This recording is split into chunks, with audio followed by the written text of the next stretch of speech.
2 കൊരിന്ത്യർ ലേഖനം 13-ാം അധ്യായത്തിന്റെ 14-ാമത്തെ വാക്യം, കർത്താവായ യേശു ക്രിസ്തുവിന്റെ കൃപയും ദൈവത്തിന്റെ സ്നേഹവും പരിശുദ്ധാത്മാവിന്റെ കൂട്ടായ്മയും ആമേൻ നിങ്ങളെല്ലാവരോടും കൂടെ ഇരിക്കുമാറാകട്ടെ.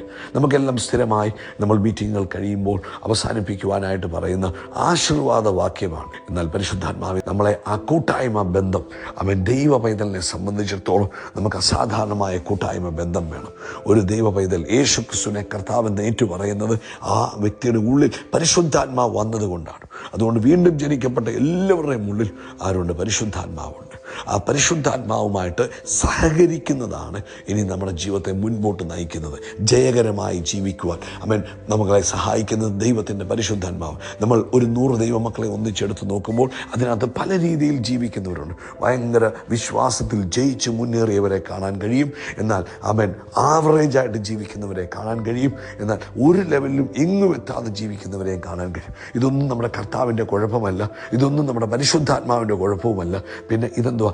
നമ്മളും ദൈവത്തിൻ്റെ ആത്മാവുമായിട്ടുള്ള സഹകരണത്തിൻ്റെ അടിസ്ഥാനത്തിലാണ് നമ്മുടെ ജീവിതം ജയകരമായി തീരുന്നത്. യേശു ക്രിസ്തു മുഖാന്തരം നമ്മുടെ ഉള്ളിൽ പകരപ്പെട്ടിരിക്കുന്ന ദൈവത്തിൻ്റെ പരിശുദ്ധാത്മാവുമായിട്ട് ആഴമേറിയ ഒരു ബന്ധത്തിലേക്ക് നമ്മൾ പോകണം. എങ്ങനെയാണ് ബന്ധമുണ്ടാകുന്നത്? ഒരു ഭാര്യയും ഭർത്താവും അവർ വിവാഹം കഴിച്ചു കഴിഞ്ഞാൽ അവർ ലീഗലി അവർ ഭാര്യ ഭർത്താക്കന്മാരായി. പക്ഷേ അവർ ഒരു വീട്ടിൽ ജീവിക്കുന്നു എന്ന് പറഞ്ഞുകൊണ്ട് അവർക്കൊരു ഡീപ്പ് റിലേഷൻഷിപ്പ് അല്ലെങ്കിൽ ഒരു ഇൻറ്റിമസി ഉണ്ടാകണമെന്നില്ല.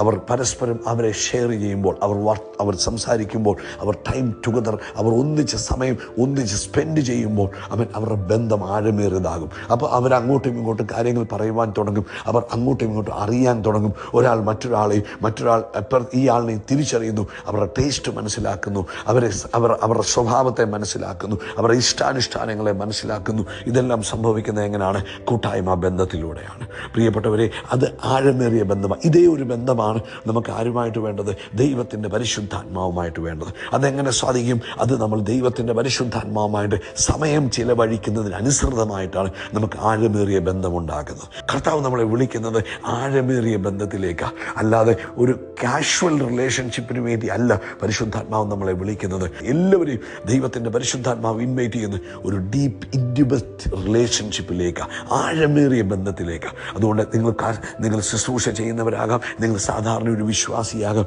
നിങ്ങൾ ആരുമായിക്കോട്ടെ, പരിശുദ്ധാത്മാവുമായിട്ട് ആഴമേറിയ ബന്ധമുണ്ടെങ്കിൽ ലൈഫ് സക്സസ്ഫുൾ ആയിരിക്കും. ഒന്നോർത്ത് നോക്കിയാൽ പഴയ നിയമത്തിൽ ആത്മാവ് വന്നു പോയിക്കൊണ്ടിരിക്കുകയായിരുന്നു ഓരോരോ പർപ്പസിന് വേണ്ടി. ആമേൻ. പഴയ നിയമത്തിലെ ഭക്തന്മാരുടെ മേൽ ആത്മാവ് ഇറങ്ങി വരികയും അവർ പരിശുദ്ധാത്മാവിൽ നിറയുന്നു, അവർ കാര്യങ്ങൾ ചെയ്യുന്നു. പക്ഷെ അവരെല്ലാം അത്ഭുതമായി മാറിയില്ലേ? എന്നാൽ പുതിയ നിയമം വന്നപ്പോൾ യേശു ക്രിസ്തുവിലേക്ക് പരിശുദ്ധാത്മാവ് വന്ന് ഇറങ്ങി വസിച്ചു.